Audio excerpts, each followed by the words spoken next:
Good morning, good evening, नमस्कार। कैसे हैं आप? आई होप आप अच्छे होंगे। और फिर से चलते हैं आपके अपने यूट्यूब चैनल अनुष्ठान पर आपके समक्ष डॉक्टर सुषमा रानी, जो हमारा क्लासों का सिलसिला जारी है। क्लास में चलते हैं और नेक्स्ट टॉपिक की तरफ। उससे पहले हमने पढ़ा था अभी जो लास्ट हमारी क्लास थी उसमें हमने पढ़ा था वैदिक पीरियड में एजुकेशन की व्यवस्था, और हमारा उसके बाद था आपका पोस्ट वैदिक या ब्राह्मण ब्राह्मण पीरियड की जो एजुकेशन की व्यवस्था थी वो हमने पढ़ी। क्या उसमें करिकुलम था, क्या उसमें एम्स रखे गए, क्या बेस्ड, क्या फोकस, किस पे ज़्यादा फोकस किया गया, वो हमने अभी जो हमारी एंशियंट और पोस्ट वैदिक एजुकेशन थी उसमें हमने देखा। आज जो हमारा नेक्स्ट टॉपिक है वो हमारा टॉपिक है आज का एजुकेशन ड्यूरिंग बुद्धिस्ट पीरियड। जो ये हमारी एजुकेशन थी, हमारा एंशियंट टाइम के बाद, प्राचीन काल के बाद हमारा बुद्धिज़्म आए। और बुद्धिज़्म जो कि गौतम बुद्ध ने इस शिक्षा जो कि 6th सेंचुरी में आई, 6th सेंचुरी में, जब उस टाइम पे जो एशियन टाइम था, जब पोस्ट वैदिक काल था, जब ब्राह्मण काल में कर्मकांड बहुत ज़्यादा बढ़ गए थे, तब उस टाइम ये एजुकेशन उस टाइम बुद्धिज़्म आया और उन्होंने एक ऐसी एजुकेशन की व्यवस्था में एक, कहते ना, बहुत ज़्यादा डिफरेंस तरीके से चेंज किए। क्योंकि उस टाइम पे जो 6th सेंचुरी थी, बहुत कर्मकांड, यज्ञ, पूजा पाठ बहुत अति हो गई थी। जब किसी एक चीज़ की अति हो जाती है तो उसका अंत भी होता है। तो वैसे ही जो हमारी वैदिक पीरियड था, उसका जो पोस्ट वैदिक पीरियड था, जब कर्मकांड बहुत बढ़ गए थे, तो उस टाइम बुद्धिज़्म आए और बुद्धिज़्म ने अपने जो थॉट दिए, अपने जो विचार दिए, उसको लोगों ने एक्सेप्ट किया, लोगों को पसंद आए। क्योंकि लोग बहुत डिस्टर्ब हो गए थे, लोग बहुत प्रॉब्लम हो गई थी, लोगों के सामने बहुत समस्याएं आ गई थी। तो लोगों ने जो बुद्धिज़्म पीरियड था, जो 6th बीसी में आया, जो कि 12th सेंचुरी में अराउंड 12th सेंचुरी ये बीसी में आया इंडिया में, ठीक है। और ये जो हमारी वो थी 6th और 7th सेंचुरी में ये यहाँ पर मतलब स्टार्ट हुआ था बुद्धिज़्म। अब हाँ, इसमें क्या एजुकेशन की व्यवस्था कैसे की गई और क्या एजुकेशन पर इन्होंने अपना वो दिया कि कैसे एजुकेशन होनी चाहिए, कैसे कैसे एजुकेशन डेवलप हो। इनके जो बुद्धिज़्म का जो पीरियड था, बुद्धिज़्म में the rise of Buddhism, Buddhism brought और new outlook towards learning, emphasizing morality, mental discipline, and philosophical inquiry. Education during this time was categorized broadly into primary और education. Mode of जो education था इसमें primary और higher education. तो जो Buddhism था, जो बुद्धिज़्म ने जो इनकी एजुकेशन की जो इन्होंने व्यवस्था की, वो उसमें सिर्फ धर्म बेस्ड नहीं थी। जो आपका पोस्ट वैदिक पीरियड में सिर्फ और सिर्फ धर्म, रिलीजियस पे फोकस किया गया, वो यहाँ से यहाँ पर आकर चेंज हो गया इस पीरियड में। तो इन्होंने जो एम्फसाइज किया आपका morality, mental discipline, philosophical inquiry, मतलब इन्होंने बहुत सारी चीज़ों को अलग तरीके से सोचा और एजुकेशन की व्यवस्था भी अलग तरीके से चीज़ें व्यवस्था की। और इन्होंने भी जैसे कि 2 पार्ट, उस टाइम भी जो प्राइमरी एजुकेशन, मतलब 2 टाइप से कैटेगराइज किया गया था, एक हायर प्राइमरी और एक हायर। तो इन्होंने भी सेम जो एजुकेशन का मोड था वो प्राइमरी एजुकेशन और higher education. Buddhism developed in monasteries, and these monasteries were not only center of religious. जो इनकी शिक्षा की व्यवस्था थी वो मोनेस्ट्रीज में, मठ और बिहार में होती थी. जो उस टाइम पे वो थे पोस्ट वैदिक पीरियड में और वैदिक पीरियड में जो हमारे गुरुकुल थे वो कन्वर्ट कर दिया उनको मठों में और बिहार में, है ना. कुछ इन्होंने और नए खोले और उनमें भी इन्होंने एजुकेशन की व्यवस्था की.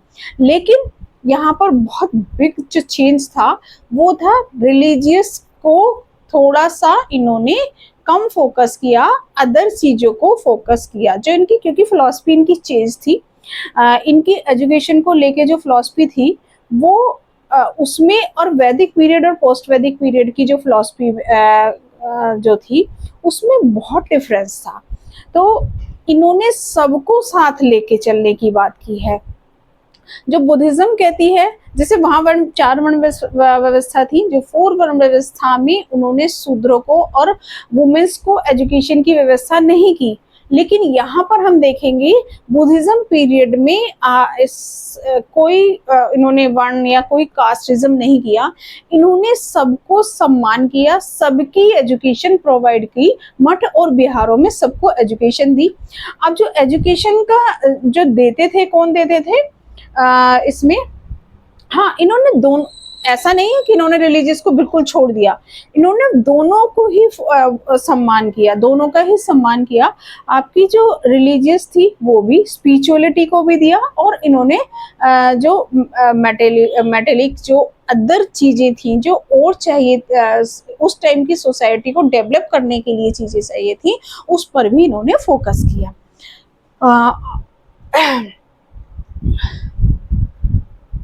Buddhism developed in monasteries, and these monasteries were not only center of religion but also of education. मतलब वहाँ एजुकेशन भी दी जाती थी. the work of imparting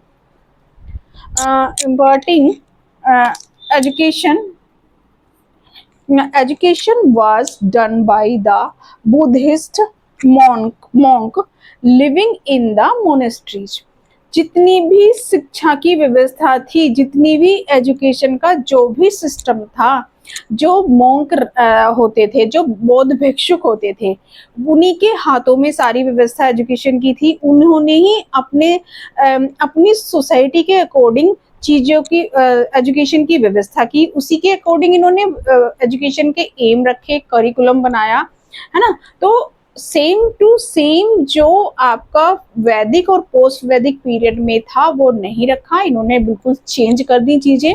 इन्होंने सबको साथ लेकर, हाँ, इन्होंने सिर्फ एजुकेशन की व्यवस्था में सिर्फ उनको छोड़ा जो असामाजिक तत्व जिन्हें कहेंगे, जो समाज में एक्सेप्टेबल नहीं थे, है ना. एक्सेप्टेबल मीन्स कि कोई जो चोर थे, ऐसा नहीं है. इन्होंने जो वर्ण व्यवस्था, इन्होंने ऐसा नहीं किया कि शूद्रों को छोड़ दिया जैसे कि वैदिक पीरियड में किया, या वुमेन्स को छोड़ दिया.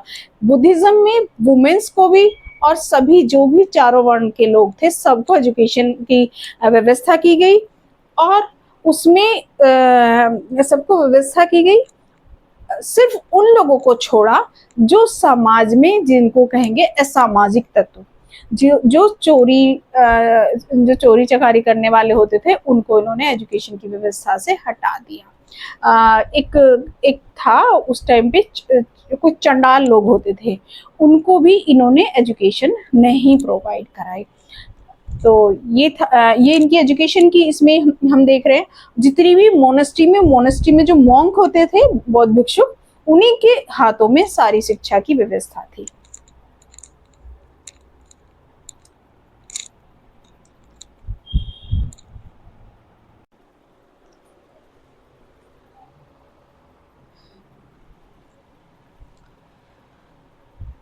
जो यहाँ पर अभी इनका प्राइमरी लेवल है, अब हम प्राइमरी लेवल में क्या इन्होंने बात की है. यहाँ पे बुद्धिस्ट जो थे, इन्होंने यहाँ पर प्राइमरी एजुकेशन और हायर एजुकेशन, है ना, एक हायर एजुकेशन है, एक प्राइमरी एजुकेशन है। प्राइमरी एजुकेशन में जनरल इंट्रोडक्शन देख लेते हैं, इसमें क्या था, क्या से क्या इन्होंने क्या ये पढ़ा रहे हैं, प्राइमरी एजुकेशन में क्या दे रहे हैं। तो जहाँ पर इन्होंने जातक कथाएं, education not only to Buddhist, मतलब जो जातक कथाएं थी इनकी, उसमें ये मिलता है कि education is not to Buddhist but also to children of all castes. यानी कि जो जितनी भी इनकी जातक कथाएं हैं उनमें उनसे पता चलता है, जो कि उनसे कैसे पता चलता है, और इसमें इन्होंने सभी कास्टों को इक्वल लेके चले, सब कोई इन्होंने भेदभाव नहीं किया, क्योंकि जो हमारा वैदिक पीरियड और एंशियंट पीरियड में पोस्ट वैदिक पीरियड में जो बहुत कर्मकांड और एजुकेशन की व्यवस्था बहुत डिस्टर्ब हो गई थी, सिर्फ रिलीजियस बेस्ड धर्म ग्रंथों के बेस्ड जो एजुकेशन थी, यहाँ पर जो बुद्धिज्म थे इन्होंने उस एजुकेशन में चेंजेस लाए। इन्होंने अपने थॉट इस तरह से किए जिससे कि एजुकेशन डेवलप हो और जो बच्चे की इंटरेस्ट के अकॉर्डिंग चीजें हों, बच्चे की अपनी वो हो, जिससे सोसाइटी को भी बेनिफिट मिले। सिर्फ ये नहीं है कि सिर्फ रिलीजियस बेस्ड, और जो एक सोसाइटी का बड़ा वर्ग था उसको भी इन्होंने एजुकेशन में साथ लेके चले। वुमेन्स को भी इन्होंने, जो बुद्धिज्म था उसमें बुद्धिज्म ने जो महिलाएं थी, जो वुमेन्स थी, उनकी भी शिक्षा की व्यवस्था की। तो यहाँ पर प्राइमरी एजुकेशन में इन्होंने क्या, जातक कथाओं से पता चल रहा है कि सभी, हर एक कास्ट, सभी कास्टों को इन्होंने सम्मान दिया, सभी को शिक्षा की, सभी के लिए शिक्षा की व्यवस्था की। तो कोई कास्टिज्म नहीं किया, सभी बच्चों को प्रोवाइड कराई education. This education was imparted to mention imparted in monasteries and bihars. It is also mentioned in the writing of Chinese travel Fayan in India. जो फायान था, जो एक चाइनीज ट्रेवल था, चाइनीज यात्री था, वो भारत आया, उसने उस टाइम की सिचुएशन का यहाँ पर अपने शब्दों में एक्सप्लेनेशन दिया है। अपना उसने जो भी यहाँ सोसाइटी का देखा, जो भी यहाँ के राजपाट थे उस टाइम, जैसी भी सिचुएशंस थी, जो भी यहाँ की सामाजिक व्यवस्था थी, जो यहाँ की आर्थिक व्यवस्था थी, जो जैसी भी उस टाइम की कंडीशंस थी, चाहे इकोनॉमिक कंडीशन थी, चाहे सोशल कंडीशंस थी, उसको उसने एक्सप्लेन यहाँ पर किया है। तो उसी की बुक से ये चीजें भी हमें मिलती हैं कि जो एजुकेशन की व्यवस्था थी वो मोनेस्ट्रीज में होती थी, जो मठ और विहार थे वहां पर एजुकेशन दी जाती थी, और सभी बौद्ध जो भिक्षुक थे वही टीचर थे, वही टीच करते थे यहाँ पर। नेक्स्ट है age of entry into primary education. जो प्राइमरी एजुकेशन है उसकी एज यहाँ पर जो ये आंसान था, इसने अपनी उसमें जो इसने वर्णन किया है यहाँ का, उसमें जो एज बताई है बुद्धिज्म पीरियड में 6 ईयर बताई है। तो 6 ईयर यहाँ पर विद्या आरंभ हो जाती थी। यहाँ पर जो भी संस्कार होते थे, जैसे एंशिएंट टाइम में संस्कार होते थे, उपनयन संस्कार होते थे, समावर्तन संस्कार होते थे, ब्रह्मचर्य का व्रत लेना होता था, वैसे ही यहाँ पर भी पवज्जा संस्कार होते थे। वो हम आगे पढ़ेंगे कौन कौन से इसमें संस्कार होते थे। तो यहाँ पर इनकी 6 ईयर इन्होंने एज बताई एंट्री की, कि जब हम बच्चा एडमिशन लेने जाता है, जब गुरु के पास बच्चा जाता है, गुरु के समीप बच्चा जाता है पढ़ने के लिए, तो उसकी एज 6 ईयर थी। नेक्स्ट है करिकुलम। अकॉर्डिंग टू हिंसांग, उन्होंने उसने बताया कि ये जो बुद्धिज्म जो एजुकेशन थी उसमें जो इन्होंने करिकुलम की व्यवस्था की हुई थी, तो जो सिद्धरस्तु एक बाल पोथी है जो कि बच्चे को स्टार्टिंग के जो 6 मंथ थे उसको पढ़ाई जाती थी, सिद्धरस्त के द्वारा पढ़ाया जाता था, जो कि बाल पोथी थी। इस बाल पोथी में 12 लेसन थे, 49 वर्ण अक्षर माला थी, वो सब इनको पढ़ाए जाते थे बच्चे को, जो बच्चा एंट्री करता था 6 मंथ तक। उसके बाद आफ्टर 6 मंथ जब बच्चा 16 मंथ का होता था तो उस बच्चे को 5 subject were taught knowledge of word, logic, medicine, spirituality and craft. जब बच्चा 16 मंथ का हो जाता था तो आपकी बुद्धिज्म में इनको ये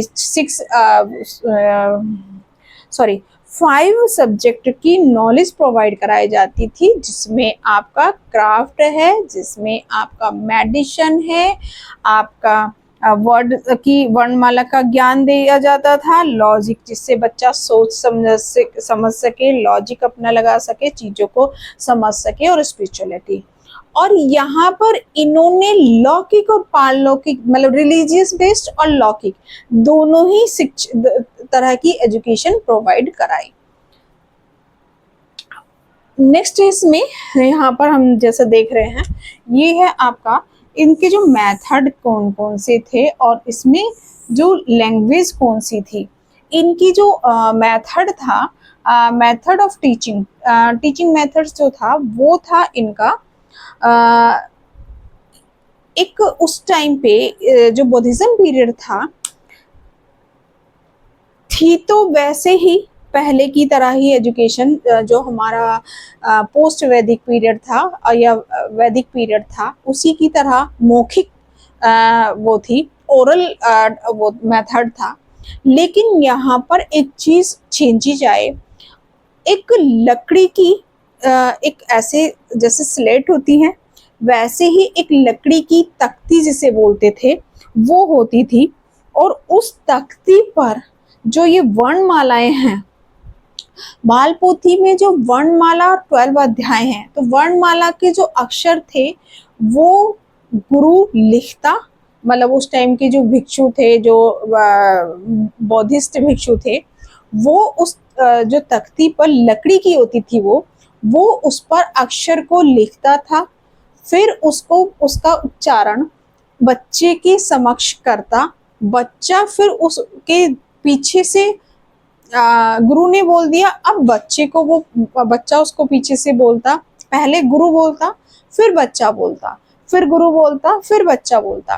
तो ऐसे ही बच्चे को सिखाया जाता था, बच्चे को एक तरीके से चीजों को उसको मेमोराइज कराया जाता था, और जब वो मेमोराइज कर लेता, जब उसको समझ लेता, जब उसको पढ़ लेता था, फिर आगे की चीजें कराई जाती थी। तो बार बार उसको इरेज किया जाता और फिर उस पर लिखा जाता अक्षरों को, और फिर उसे बच्चों को गुरु उच्चारण करता और बच्चा फिर पीछे से उच्चारण करता, अनुकरण करता उसका। तो ऐसी शिक्षा यहाँ पर दी जा रही थी। इस तरह की जो टीचिंग मेथड्स थे वो इस तरह दिए जाते थे, और वो सब ओरल था, मतलब कुछ भी उसमें ये नहीं था, ओरली ही एजुकेशन दी जाती थी। तो ऐसे तो टीचिंग मेथड थे। फिर यहाँ पर मीडियम और इंस्ट्रक्शन, किस मीडियम में, किस भाषा में, किस लैंग्वेज में बच्चों को पढ़ाया जाता था। जो बौद्धिस्ट वो एजुकेशन है, जब बुद्धिज्म की एजुकेशन है वहाँ पर पाली भाषा में एजुकेशन दी जाती थी। अगर हम वहाँ एंशिएंट टाइम और वैदिक की और उसकी बात करेंगे तो वहाँ पर संस्कृत भाषा में पढ़ाया जाता था, रट्टा फिक्शन कराया जाता था सारे उनको, जो आपके उपनिषद थे, अरण्यक थे, ग्रंथ थे, जितने भी आपके, वो वहाँ पर संस्कृत भाषा में पढ़ाए जाते थे, यहाँ पर पाली भाषा में पढ़ाए जाते थे। पाली भाषा इनकी बेसिक प्राइमरी स्कूल में उसी के द्वारा पाली लैंग्वेज में ही इंस्ट्रक्शन दिया जाता था बच्चों को। तो ये इनकी हो गई प्राइमरी एजुकेशन। प्राइमरी एजुकेशन की एज हो गई, आपकी करिकुलम हो गया, कौन कौन से सब्जेक्ट टॉट किए जाते थे, आपका एजुकेशन की व्यवस्था किसने क्या कहा है, कौन कौन से इसमें चाइनीज हेनसांग और आइंसांग जो भी यहाँ पर ट्रेवलर आए उन्होंने क्या कहा, यहाँ पर ये हमने इसमें आज की क्लास में देखा। तो बुद्धिज्म की प्राइमरी की क्लास में ये आज कंप्लीट हो गया हमारा प्राइमरी का टॉपिक। नेक्स्ट हम इसके पार्ट 2 में हम हायर एजुकेशन की बात करेंगे। तो चलिए चलते हैं, आज के लिए इतना ही। Thank you. देखते रहिए क्लासों को और देखते रहिए, पढ़ते रहिए, समझते रहिए, शेयर भी इस चैनल को आप शेयर भी करते रहिए। और आपका अपना चैनल है, ज़्यादा से ज़्यादा लाइक कीजिए, ज़्यादा से ज़्यादा कमेंट्स कीजिए और कमेंट्स करके मुझे बताइए कैसी लग रही है आपको क्लास। Thank you.